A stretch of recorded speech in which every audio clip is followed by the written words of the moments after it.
Hey everybody, welcome to week two. We are keeping it short and sweet this week. So you've got three chapters. There's one on main ideas and topics. Then there's one on supporting the main ideas.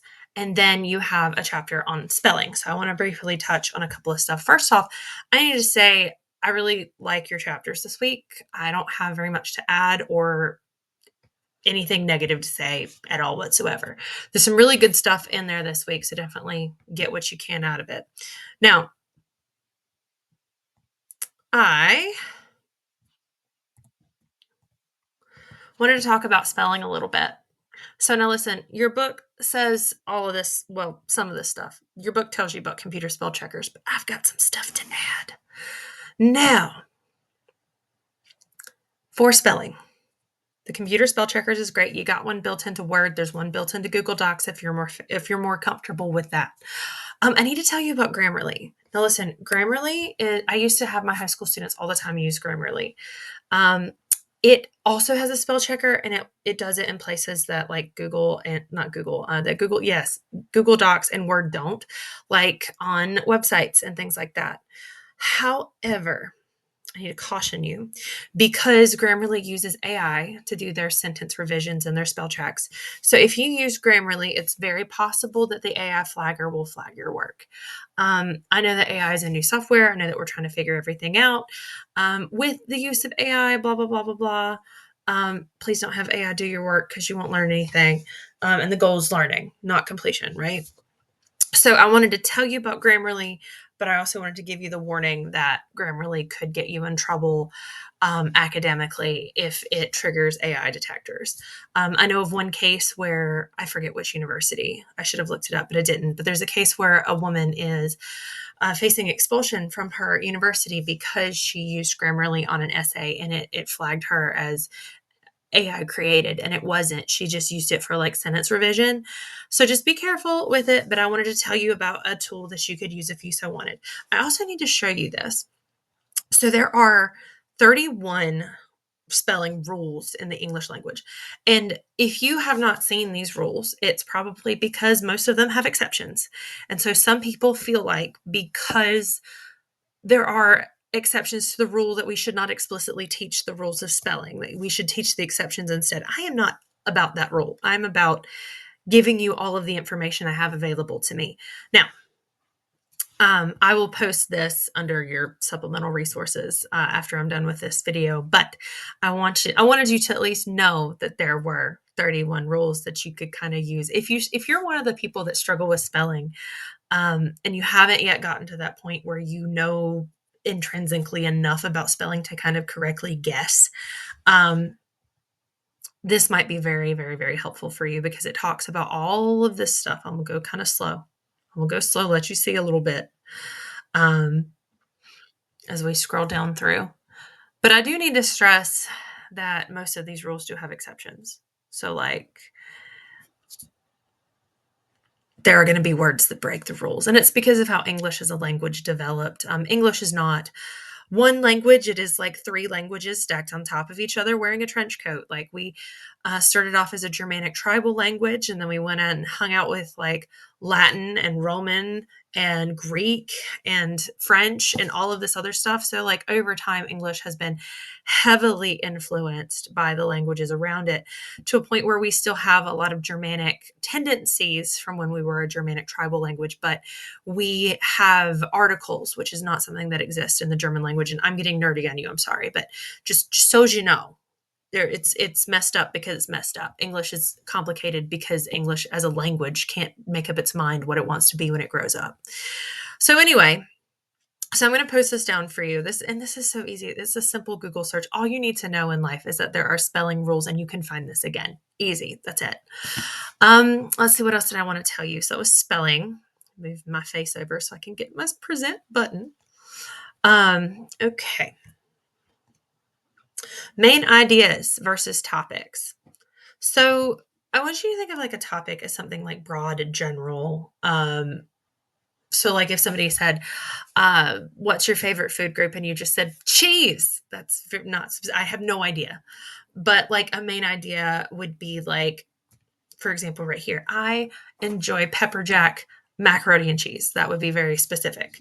So main ideas are specific and narrow, and topics are kind of broad and generalized, and they work together to build essays and paragraphs.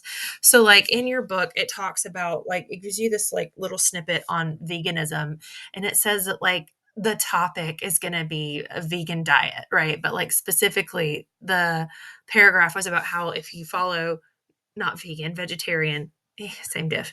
But if you follow a vegetarian diet, you're going to live longer than meat eaters because of how, like, the quality of the foods you consume or some nonsense. I wouldn't know. I'm not a vegetarian. If you are and you've got a case, email me. I want to hear it. I'm not opposed. I just like steaks, y'all. It's this problem. Anyway, off topic. So that's how that works. So topics are the broad thing, and then the main ideas are specific, and they work together to kind of build paragraphs and essays. Um, my problem is when I ask somebody, like, what is your article about? I'm never satisfied with the topic. I need them to just go ahead and list the main ideas. Because if you were reading something and I asked about it and the topic, and you said, oh, it's about vegetarianism, my follow up is going to be, oh, what about it? Like, give me some details. I'm very much a detail person. So, chapter 4 is about main ideas and supporting ideas. So just like how we said that the topic is broad and then main ideas are more narrow, this is kind of similar because like the main idea is going to be like your body paragraph, your topic paragraph, but then like your supporting ideas are going to be little things that help build your case.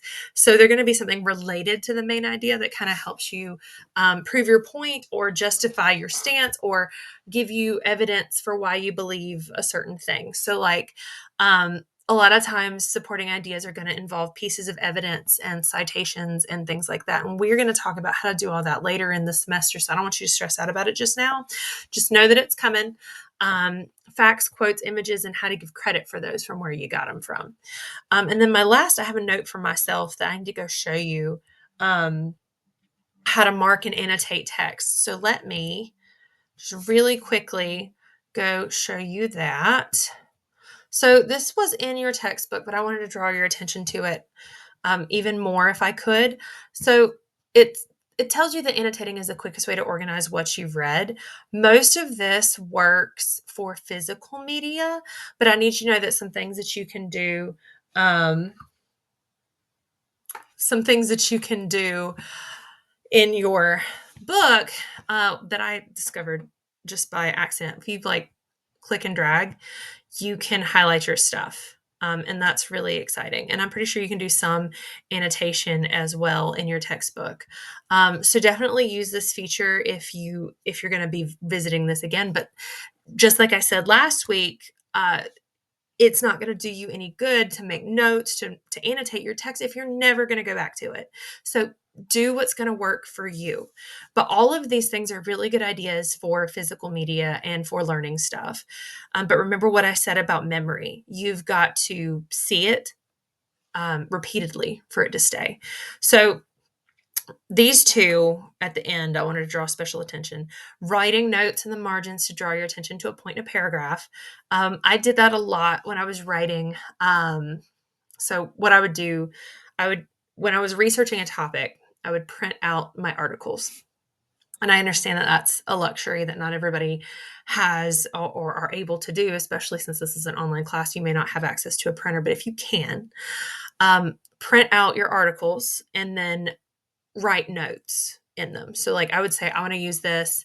I would like underline quotes that I wanted to use. I would write kind of like what I wanted for that information and how I wanted it to serve me. I'd write it on the printout itself. I would also, um, good point. I don't agree. Writing your reactions to it. I did that a lot when I was reading my articles as well. When I found one that I liked and I wanted to use because I knew it was about the topic I was researching. I would do that one as well. So I can vouch that this works. But I also think for the most part, unless you have, I guess you could, if you wanted to do this digitally, you could turn your work into PDFs and then annotate them using a software like Cami or what was that other one? Lumen PDF will also let you annotate on it. You could find a tool to do that as long as you went back and stored it. I guess you could adapt this for digitally.